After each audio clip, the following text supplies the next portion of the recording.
Oh, afternoon, everybody. It's KB5MIQ Big Boy and old ham radio cat up here with me. I got a little quick follow up to my last video. Here's a question every ham radio operator asks: how come the bands are only open on contest weekend? Man, it is wild today. There's some kind of sideband contest going on, and 20, 15 and 10 meters are wild. They are, the bands are wide open. I've heard stuff. Actually, got a few countries that I didn't have. Now, I'm not a contester, and don't crucify me. I'm not knocking contests. It's your thing. That's great. I have no problem with them. It just always seems like the weekend the bands are open the best. There's a contest going on, and man, this one must be a big one because I'm hearing stuff from all over the world. Tried to get Germany this morning on 15 and couldn't get over the power amp operators, and heard Morocco earlier, and I never could get through to him either. I got a Morocco and Cape Verde and another island. I got it in my logbook. I've got several little countries I hadn't got. So, and it's I like to do stuff like that. My thing on a contest weekend, it's kind of how I handle it.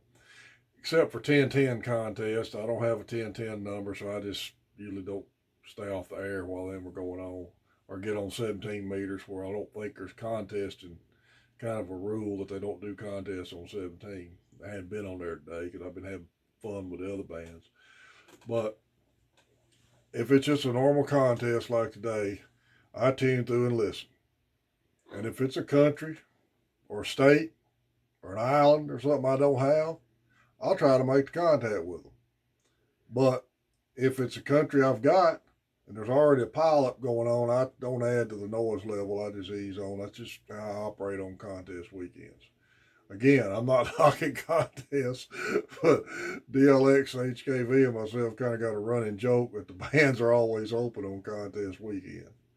So anyway, it's fun, and I hope everybody has fun with it, and I, that's just the way it is. It's just part of ham radio. I had an opportunity this week to get my hands on an old piece of equipment, and kind of got me wanting one. But dadgum, I'd have to have another bench to put it on. A friend of mine called me the other day. He had bought a Hammerland HQ 180 receiver off of an estate and wanted me to help him hook it up. He said it'd power up. He got one little second opinion on it, and I had some antennas on it. And we got here at the house, and I powered it up and hooked it up to my 160 meter dipole, and I think he done all right on it. He's an electronics guy. He does a lot of work on guitar amps, so he understands how tube stuff works. He just wasn't sure about the radio side of it, and he's going to order new tubes for it. Gonna fix it up and keep it going. But the way it worked the other day, I'm not real sure how many of them tubes are bad. The thing, for it to be as old as it was, it's been well took care of. Cosmetically, it looked real good. He said it had a lot of dust in it, but he blew it all out and got her going. And just got off the phone with him a while ago, helping him try to learn how to pick up sideband stuff. He figured out something he was doing wrong on sideband and listed some sideband contacts. So, and you see a lot of those old tube receivers at ham swaps all the time, and they vary in price. And bear in mind, if you decide to try that, you're buying a 50-plus-year-old piece of equipment, so beware accordingly. But if you've got any electrical experience and wanted to try to take a chance of rebuilding something, there's a lot of parts available, schematics available, and there's a big interest in that, in rebuilding them old receivers. And shortwave listing used to be a pretty big thing. I think from World War II up till probably started going out of style in the 70s and 80s. But there's a lot of these radios out there, and Like I said, HKV's rebuilding an old Hallicrafters that he is completely redoing. It'll look like a new radio when he's through with it. And this Hammerland was a really, really nice radio. I think I knew the ham out of the state it come out of. He's Silent Key. I didn't know him real well, but it's been well took care of radio, and he got a really good deal on it. So if you're looking for something to play with that you might pick up inexpensive, especially if you go looking in antique shops and things like that, flea markets, just garage selling and stuff, you might pick one of them up worth the money. And if it doesn't work, you can always sell it for parts, because if you don't want to rebuild it, because there is a big demand for them. So something to think about. Might get people interested in the hobby a little bit too. One other thing, it's probably not going to be a real long video, but I found something on Facebook. We're going to talk about the ham radio police, and this is how this stuff hurts this hobby. This guy, I'm going to read it. I'm not going to call any names out on it. I don't believe it's got any names on it, but this guy posted this in a ham radio. My rant for today concerns self-appointed radio police, and we've all heard them. I earned my novice ticket back in the mid-'60s, so I've had ample time to hear some ridiculous things over the air. Here are a few things that bother me the most. A few decades back, a guy I knew tried making his first contact on a local 2-meter repeater by calling CQ. He got an immediate response, but only to chew him out severely for daring to use such profanity on the air. That was his first and last contact. My son was 10 years old and he got his tech license. Within hours of receiving his new call sign, he left for Boy Scout camp in the middle of the mountains of North Carolina. I suggested he take his radio. We could talk on one or more of the repeaters in the area. I thought this was his first time using his license. I thought it'd be a great opportunity for other scouts to see and possibly use a radio for the first time. I was even set up to patch calls via telephone so the kids could call home from the remote forest camp. As soon as his young voice was heard, a self-appointed radio detective butted in and questioned his license. Still not believing it was actually his, started going over the question pool with him. I repeatedly informed this jerk that I was the father of the new licensee and kindly informed him to butt out. The end result was no other scouts want anything to do with ham radio, and it's been at least 15 years, unless necessity and me forced him to. He ain't been on the air either. My brother, also a ham, was headed to my house from this state. I knew about the time he would be in range. We'd already arranged to meet up on 146.52 national calling frequency, because we expected it to be clear traffic, at least enough to make contact switch to a clear frequency. Within seconds of trying to contact him, a local idiot interrupted, telling me I couldn't be on that frequency. Of course, he was wrong. That's what it was there for, but that didn't stop him. I was unable to make contact, not because he didn't hear me or that he was unable to respond. He didn't want to deal with the idiot. It seems to be getting worse. Back when I first started, seasoned veterans of our hobby would knock themselves out trying to help and encourage novices. Not anymore. That's the permanent tech class license holders that feel they know it all and have to prove it to critique the new guys to the point they leave. Why? What possibly good could possibly come from this? The only exception I'm going to take here is his thinking it's all permanent tech class license holders. I disagree with that. Just for the simple fact, I've been on here since 91, and some of the worst radio police I've ever dealt with were general class and above, merely because I'll give you a good example. I was on a local repeater after I got my tech license, and was talking to a guy from, I think around Paris, Texas area, older guy. We were talking, and he said, when are you going to upgrade to general? Well, that was about the time I had discovered my hearing issues. I said, well, I'm having trouble. I don't think I'm going to be able to pass 13 word per minute code due to hearing issues. Well, you need to pass it. You just keep working on it. I said, well, honestly,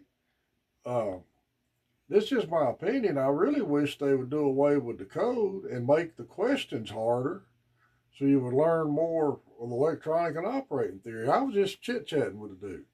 Immediately the tone changed. He come on there in a very stern voice, said, "Young man, I have you know I am an extra class ham. I can work 33 word per minute Morse code. And if you are not willing to learn Morse code, you don't need to be on the air. Please do not ever contact me again if you hear me. Give his call sign out." For me merely having an opinion. Well, ain't nothing you can do about it. It's, uh, that kind of stuff there, though, does deter people from getting into this hobby. You know, people gonna make mistakes. I've made mistakes. Uh, I got when I first got general upgraded to general, and so I called 6 meters open one day. I got on there, and evidently I called CQ on some calling frequency, and I got screamed at to get off that frequency. Wasn't supposed to be on there. You know, you know, there's band plans that are set up. Calling frequencies are set up. They're there for a reason, but it's just a plan. If there's nobody on the frequency and you need to chit chat for a minute, I don't see the problem with it.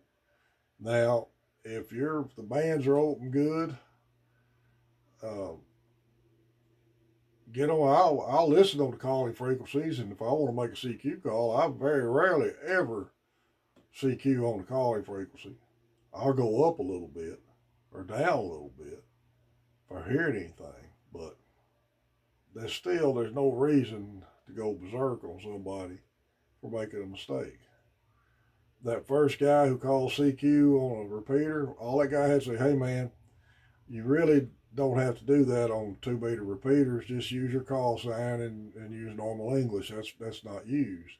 And said it politely, the guy would have liked it and understood it instead of chewing him out.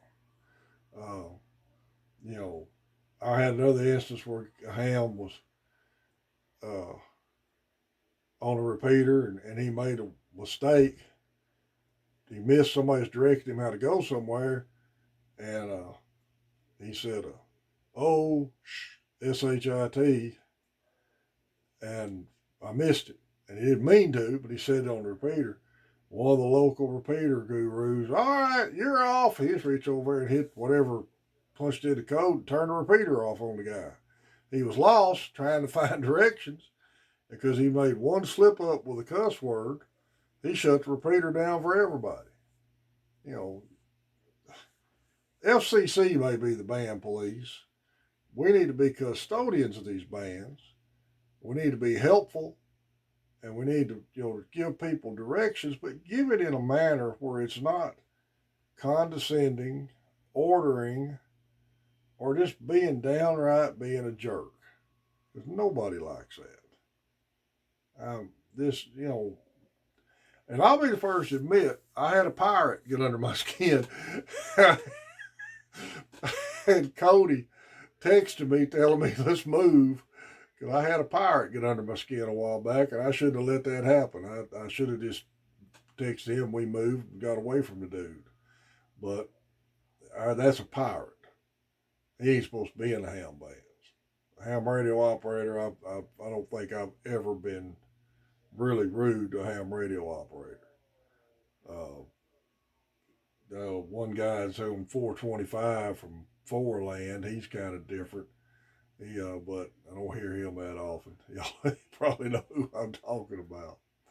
All right, that's all I can ramble on about today. If you get a chance, today I'm fixing to put this video up, so I'm sure the contest runs through tomorrow. 15 meters has been wide open, 10 meters is open. There's a lot of traffic on them. Hope everybody has a great weekend. Remember your main trading company, Paris, Texas, good place for ham gear. Remember all our ham pages I usually mention, club pages. If you're in an area, look up a ham radio club, or just look up ham radio on Facebook. You'll find pages and links and stuff like that. Our nightly roundtable. We're still holding that. The band's been kind of dead here lately, but hopefully it'll pick back up during the week. Mondays, Tuesdays, Thursdays, Friday nights, we're either on 28 450 or usually 28 470. We always try to start out on 450, but there one or two nights a week there's a net, and if the band's open and they come up with their net, we just give them the frequency because they're trying to hold a formal net there. We can move. But we'll always be in the novice tech portion. But more than likely, 28 450, 470 is where we're usually at, 7:30 Central Standard Time. Hope everybody has a great weekend, a happy Halloween, and looking forward to fall and sunspot cycle picking up. And if you hear us on 10, please check in. We love to hear talk to you. KB5MIQ, we've hit 449 subscribers. I appreciate every one of you, and I appreciate all the comments we get. Got some really great comments the other day. One from a guy, I really appreciate his comment. I answered him back. I don't know if he'd wanted a comment mentioned on there, but really, that last comment on the last video really meant a lot to me. Appreciate y'all. This KB5MIQ Big Boy 73.